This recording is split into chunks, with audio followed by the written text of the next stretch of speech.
ada 260 juta penduduk Indonesia.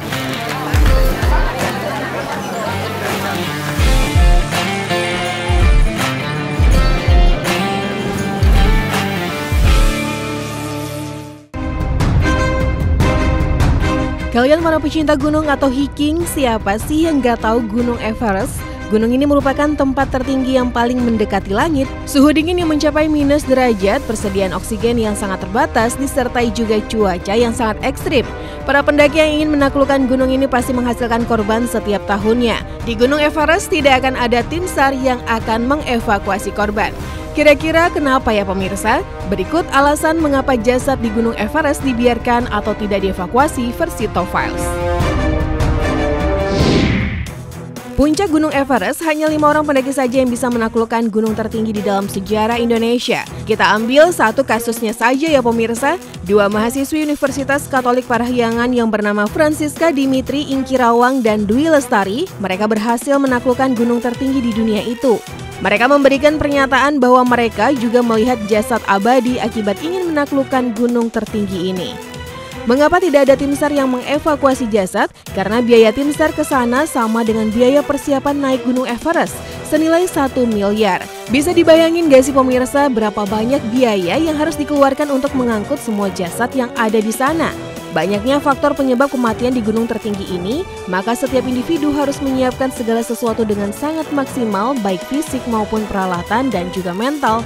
Dikarenakan kita ingin menaklukkan gunung tertinggi di dunia, maka wajar saja banyak rintangan dan tantangan, seperti medan yang sangat ekstrim. Keseringan pendaki berjatuhan karena tidak kuat menahan dinginnya cuaca atau hipotermia. Puncak Gunung Everest berada di 8.860 mdpl, sedangkan di ketinggian 8.000 mdpl sudah disebut sebagai dead zone atau zona kematian. Hal ini dikarenakan kadar oksigen yang tidak ada, pendaki harus membawa 2 tabung untuk membantu dirinya sendiri agar tetap bisa bernafas. Sehingga memberikan pertolongan kepada orang lain pun menjadi banyak resikonya juga untuk diri sendiri. Pendaki yang ingin menaklukkan gunung tertinggi di dunia ini sudah pasti dia mempunyai nyali dan tekad yang kuat dan sama saja siap menerima kematiannya di gunung tertinggi itu. Walaupun kalian berangkat mendaki secara kelompok, jika salah satu dari kalian tidak sanggup untuk melanjutkannya, maka siap atau tidak siap harus meninggalkan yang tidak sanggup. Di kasus ini bukan masalah tidak peduli satu sama lain, melainkan ini adalah gunung tertinggi di dunia dengan suhu dan cuaca yang sangat ekstrim. Jika si penolong menolong orang yang sudah lemah, maka ia akan ikut sama nasibnya dengan yang sudah lemah. Maka itu menjadi mustahil jika kita saling menolong. Jika ada insiden yang sangat tidak diinginkan di tempat suhu dan cuaca yang ekstrim, maka organ tubuh tidak akan bisa bekerja dengan baik. Maka dari itu sudah dipastikan perlahan-lahan ia akan meninggal dunia. Sudah dipastikan ada ratusan korban di Gunung Everest ini, sehingga dari banyaknya korban ada yang menjadi sorotan The Green Boots. Ini adalah tempat para pendaki yang jatuh berguguran di zona kematian. The Green Boots ini adalah sebuah sebutan untuk si pendaki yang wafat di zona kematian dengan memakai sepatu boots berwarna hijau. Meskipun menyedihkan, tetapi jasad yang dibiarkan begitu saja ini sangat menolong bagi pendaki lain atau para pendaki untuk di masa depan. Karena dengan jasad ini, para pendaki lain bisa tahu bahwa sedikit lagi puncak Gunung Everest di sini setelah melihat The Green Boots. Nah pemirsa, kira-kira begitulah alasan para tim SAR tidak mengevakuasi para jasad. Para pecinta gunung masih berani nggak untuk tetap naik ke gunung tertinggi di dunia? Kalau begitu sampai saksikan terus berbagai video dari Top Files ya.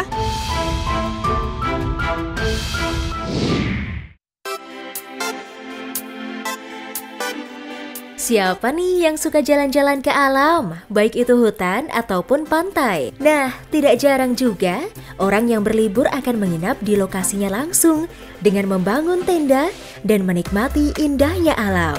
Bicara soal tenda, ternyata ada loh beberapa tenda canggih yang ada di dunia ini. Pastinya tenda itu bikin liburan dan camping kamu bakalan lebih nyaman dan seru.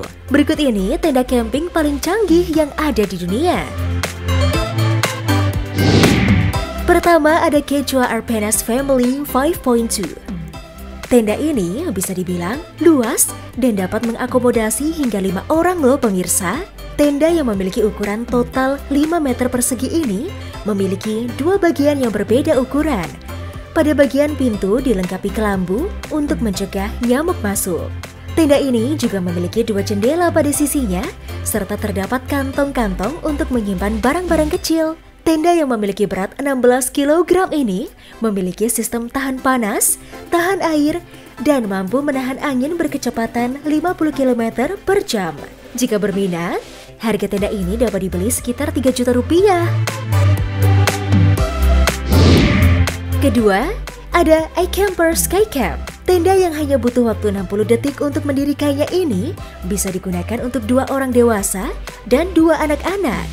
Selain itu, tenda ini memiliki fitur menarik, yaitu bisa dipasang di atas hampir semua atap mobil. Uniknya, serangga tidak akan bisa masuk untuk menyusup. Tenda ini memiliki 2 jenis model untuk cuaca panas dan cuaca dingin. Nah, jika pemirsa tertarik dan ingin membelinya, siap-siap merogoh kocek yang dalam ya, karena harganya mencapai 53 juta rupiah. Berikutnya, ada tenda berbentuk seperti gelembung permen karet, yaitu bubble tent. Tenda berukuran 4-6 meter ini mungkin menjadi tenda yang paling unik dan memikat mata bagi siapapun yang berkemah di tenda ini. Material dindingnya dibuat transparan, dan pengunjung akan merasa nyaman di dalam tenda dalam kondisi dan cuaca apapun, karena terdapat pengatur iklim otomatis yang dapat menyesuaikan dengan suhu sekitar. Harga yang ditawarkan berkisar antara 11 hingga 71 juta rupiah. Wah, ini sih bikin dompet menangis ya pemirsa. Itu tadi deretan tenda tercanggih dan terkuat yang sudah Taufels rangkum untuk Anda. Semoga bermanfaat ya, dan semakin semangat untuk menabung agar liburan terasa lebih sempurna.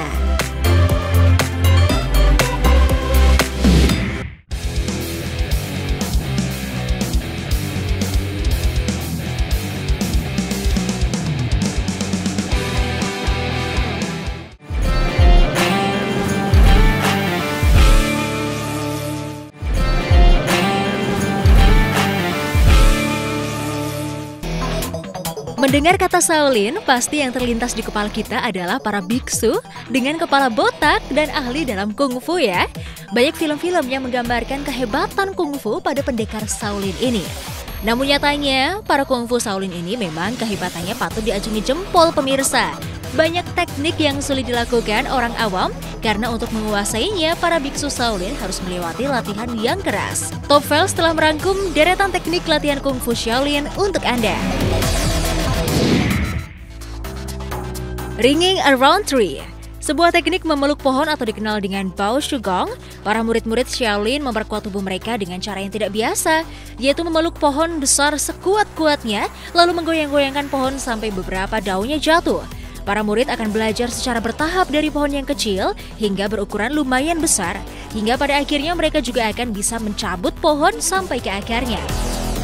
Jika seseorang ahli dalam praktek ini, maka ketika menangkap musuh, ia akan dengan mudah melawannya tanpa ampun. Selanjutnya, teknik Sushigong. Jika pemirsa pernah merasakan sakit luar biasa ketika kaki terantuk suatu benda keras, sepertinya Anda kalah nih dengan biksu Shaolin ini. Sebab hal itu tidak berlaku untuk orang-orang yang sudah berlatih kungfu Shaolin. Mereka selalu berlatih menendang batu dengan kaki telanjang dari batu kecil hingga yang ukurannya besar. Tujuannya agar kaki mereka keras dan kuat saat berbenturan dengan suatu benda keras. Dijamin ketika berhadapan dengan musuh, tendangan para biksu Shaolin yang terlatih ini akan sangat mematikan. Terakhir, ada teknik Min dan Gong. Teknik ini untuk melatih area reproduksi testis menjadi kuat. Para biksu Shaolin mencoba melatih bagian ini sehingga menjadi lebih kuat, bahkan bisa mengangkat beban loh. Untuk itu, mereka berlatih dengan teknik yang dinamakan Men dan Gong. Caranya, mereka harus memukul-mukul testis mereka sendiri dengan jari berulang-ulang kali. Ketika sudah tidak terasa sakit, pemukulnya diganti dengan batu gilingan. Kalau sudah tidak sakit lagi, kemudian testis tersebut diperlakukan dengan cara-cara ekstrim. Kemudian setelah bertahun-tahun latihan, testis yang lunak tersebut mampu mengangkat batu besar tanpa rasa sakit. Wah, kok bisa ya?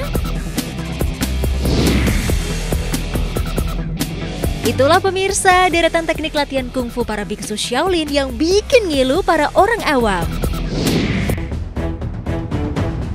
Ada begitu banyak negara di dunia dengan berbagai jenis tingkat hubungan, baik hubungan yang hangat maupun hubungan yang kurang harmonis. Rasanya kita semua sepakat hidup bersama menjadi pilihan terbaik, namun selalu ada saja negara yang tidak akur dengan negara lainnya, misalkan karena isu politis atau perbedaan ideologi. Berikut adalah beberapa pasang negara yang terbilang memiliki hubungan kurang harmonis antara satu sama lain. Secara fisik cukup sulit untuk membedakan warga negara Cina dan Jepang. Meskipun mirip, namun orang Jepang biasanya sangat tahu ciri-ciri orang Cina, begitupun demikian sebaliknya. Hubungan kedua negara ini memang agak panas karena kerap terlibat saling klaim wilayah dan pulau. Hal ini juga berimbas pada para imigran. Para imigran Cina biasanya mengalami diskriminasi di Jepang dan demikian pula sebaliknya. Di forum-forum diskusi dunia maya pun mereka kerap berdebat masalah wilayah dan latar belakang sejarah. Cina dan Jepang juga berlomba-lomba untuk menjadi negara dengan perekonomian paling kuat di dunia. Banyak yang beranggapan keretakan dua negara tetangga ini bermula dari insiden Mukden yang terjadi pada tahun 1931. Jepang dikatakan sempat mensabotase peristiwa guna menginvasi Cina dan melakukan penjajahan di negeri tirai bambu. Ingatan terhadap sejarah tersebutlah yang masih terus terbawa hingga kini. Itu sebabnya emosi kedua negara masih mudah mendidih. Sepekan terakhir, kedua negara kembali terlibat konflik perebutan wilayah di Kepulauan Diaoyu atau Senkaku. Korea Utara dan Korea Selatan memiliki banyak sekali kesamaan, mulai dari letak geografis, bahasa, budaya, hingga latar belakang sejarah. Maklum, sebelumnya mereka merupakan suatu kesatuan kerajaan yang sama. Pemisahan baru terjadi usai Perang Dunia Kedua. Jepang yang sebelumnya menguasai semenanjung Korea harus pergi dan memberikan wilayah jajahnya ke Amerika dan Soviet sebagai pemenang perang. Amerika dan Soviet pun membagi semenanjung Korea menjadi dua bagian. Utara didukung Soviet dan selatan didukung Amerika. Singkat cerita, pembagian ini tidak berlangsung lama hingga akhirnya pecah Perang Korea pada 1950. Meski kedua wilayah sudah sepakat sejak 1953, nyatanya luka Perang Korea tersebut masih juga belum kering hingga kini. Kedua negara ini masih belum akur dan kerap terlibat konflik yang tidak pernah selesai. Korea Utara menuduh Korea Selatan sebagai negara yang tidak nasionalis dan menjadi bayang-bayang dari negara Barat. Sementara Korea Selatan berpendapat bahwa negeri yang dipimpin Kim Jong-un ini adalah negara ketinggalan zaman. Banyak langkah politik yang dilakukan untuk mendamaikan kedua negara ini, namun hingga kini usaha itu belum menunjukkan hasil. Bahkan sensitivitas Korut terhadap Korsel pun sampai ke wilayah kesenian. Kim Jong-un kini melarang warganya untuk bernyanyi atau bergaya ala K-pop. Dua negara ini bertikai karena perebutan wilayah, baik Israel maupun Palestina merasa tak punya hak atas wilayah yang mereka tempati. Kedua bebuyutan ini telah melalui banyak pertikaian mulai dari gencatan senjata hingga saling menjatuhkan bom dan misil. Saking panjangnya konflik mereka sudah tidak terhitung berapa nyawa yang melayang karena perang. Meski sudah banyak sekali kecaman negara-negara di dunia yang ditunjukkan khususnya kepada Israel, hingga kini konflik dengan Palestina belum juga benar-benar usai. Hubungan pasang surut juga dialami dua negara belahan timur Eropa, Ukraina dan Rusia. Mirip-mirip dengan konflik antar negara lainnya, kedua negara ini juga terlibat perebutan wilayah. Wilayah yang disengketakan dua negara ini adalah Selat Crimea. Awalnya, Crimea merupakan wilayah berpenduduk mayoritas etnis Rusia, namun ketika Rusia dan Ukraina pernah bersatu dalam kesatuan Uni Soviet, Presiden Uni Soviet kala itu menghadiahkan Crimea pada Republik Sosialis Soviet Ukraina pada tahun 1954. Kesepakatan mulai terganggu ketika Uni Soviet pecah, Rusia berusaha menarik kembali Crimea. Hingga kini Crimea masih dianggap wilayah kekuasaan Ukraina secara internasional, namun Rusia masih tetap ngotot merebut wilayah tersebut. Para pengamat menyebut konflik perebutan wilayah ini berpotensi menyebar kepentingan Rusia lainnya.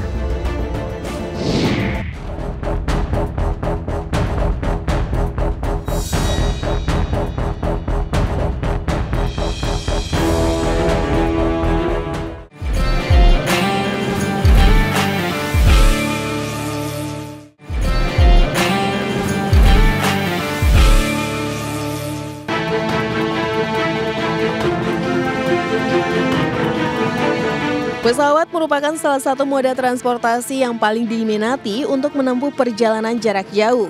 Meski keamanan dan keselamatan penumpang telah diutamakan, terkadang ada saja momen tak terduga yang terjadi. Berikut ini kita akan membahas momen-momen langka yang terjadi saat sedang naik pesawat.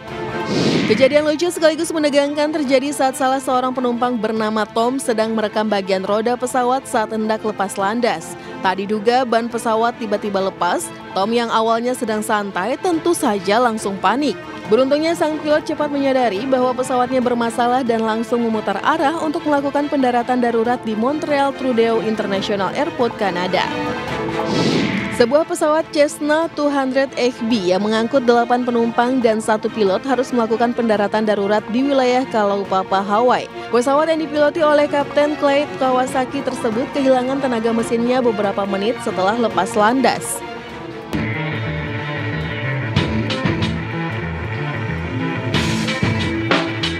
All of the passengers, the other 7 passengers from the water.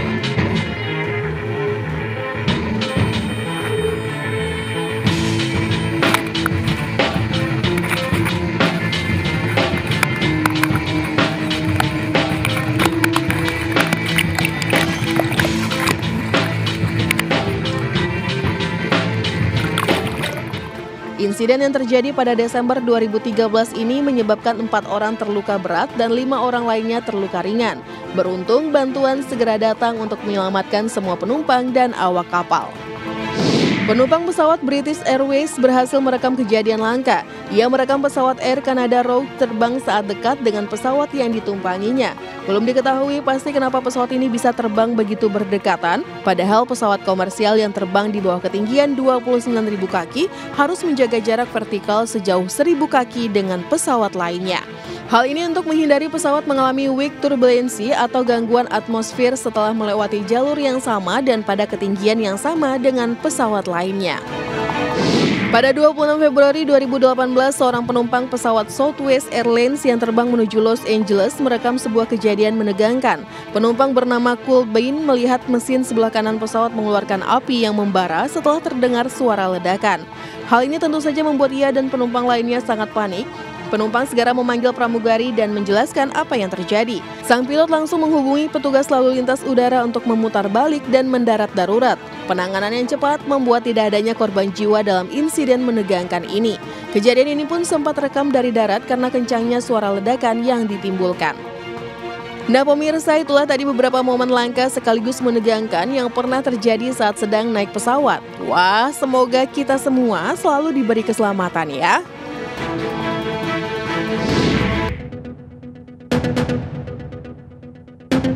Laut memang menyimpan kekayaan alam yang melimpah dan memiliki keindahan yang menawan. Banyak masyarakat di seluruh penjuru dunia yang menyukai berekreasi ke laut, entah hanya untuk menikmati pemandangan dan bermain pasir di tepi atau menyelam untuk menikmati keindahan bawah laut. Tapi ternyata laut bukan hanya mempunyai kekayaan juga keindahan, tetapi laut memiliki banyak cerita-cerita misterius yang membuat bulu kuduk merinding. Monumen Yonaguni di Jepang. Saat penjelajah sedang mencari hiu martil di Samudra Pasifik, mereka justru menemukan hal lain yang lebih besar. Salah satunya adalah Monumen Yonaguni yang terletak di dekat negara Jepang. Monumen tersebut terlihat seperti bangunan kuno besar yang terbuat dari batu. Panjangnya pun mencapai 50 meter, sedangkan lebarnya 20 meter. Masyarakat meyakini bahwa itu merupakan hasil buatan tangan manusia. Menurut perkiraan para ahli, Monumen Yonaguni berusia lebih dari 9.000 tahun. Namun tidak ada yang tahu dari mana asalnya dan kenapa bangunan tersebut bisa tenggelam di dasar laut. Anomali Laut Baltik. Pada tahun 2011, penjelajah laut menemukan objek berbentuk lonjong yang aneh di dasar Laut Baltik.